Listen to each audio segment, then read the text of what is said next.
అయోటీల్స్ family members అందరికీ hi. ఏం చేద్దామండి?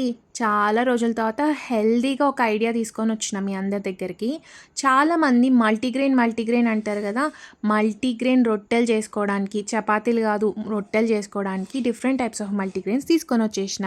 అందులో జొన్నలు, బాజ్రా అంటే సజ్జలు, కినోవా, బ్రాన్యార్డ్ మిల్లెట్ అంటే ఊదలు, కోడో మిల్లెట్, ఫాక్స్‌టైల్ మిల్లెట్ అంటే కొర్రలు. ఇవన్నీ తీసుకొనొచ్చేసినాననమాట. జొన్నలు తప్పించి మిగిలినయి అన్నీ పావు కిలో తీసుకున్నాను. సజ్జలు మాత్రం హాఫ్ కిలో తీసుకున్నాను.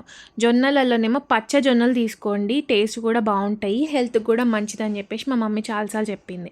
సో, ఇవన్నీ ఒక్కొక్కటి అన్‌ప్యాకింగ్ చేసుకొని వాటిని సెపరేట్ గిన్నెలలో ఏసుకుందాము. ఏదైనా ఐటెము ఒకసారి మనం పర్చేస్ చేసిన తర్వాత దాన్ని పొడి కొట్టిచ్చే ముందు అంటే పిండికి ఇచ్చే ముందు ఒక్కసారి సన్ డ్రై చేసుకుంటే మంచిగుంటది అని చెప్పేసి నేను ఒక్కొక్కటి ఏవైతే పెద్ద క్వాంటిటీ ఉన్నాయో వాటిని నేను పెద్ద పెద్ద బేషన్లలో వేసుకున్నా. లైక్ జొన్నలు, సజ్జలు, తర్వాత మిల్లెట్స్ అవన్నీ బేషన్లలో వేసుకొని ఎండకు పెట్టుకొని వచ్చేసిన. ఏవైతే పావు కిలో కొన్నానని చెప్పిన కదా, అవి మాత్రం ఇట్లా నేను ప్లేట్స్లలో వేసుకున్నా. దానిపైన నేను బాన్యార్డ్ అని చెప్పేసి బి అని రాస్తున్నాను. సో, ఇట్లా ప్లేట్స్లలో వేసుకొని మంచిగా సన్ డ్రై చేసుకోండి. ఒక 2-3 డేస్ చేసుకున్న తర్వాత పిండి గిన్నెలో ఇచ్చేసి పిండి పట్టించేసుకొని డైలీ వాటితో రొట్టెలు చేసుకొని తినండి. హెల్తీగా ఉంటారు. నచ్చితే మాత్రం సబ్స్క్రైబ్.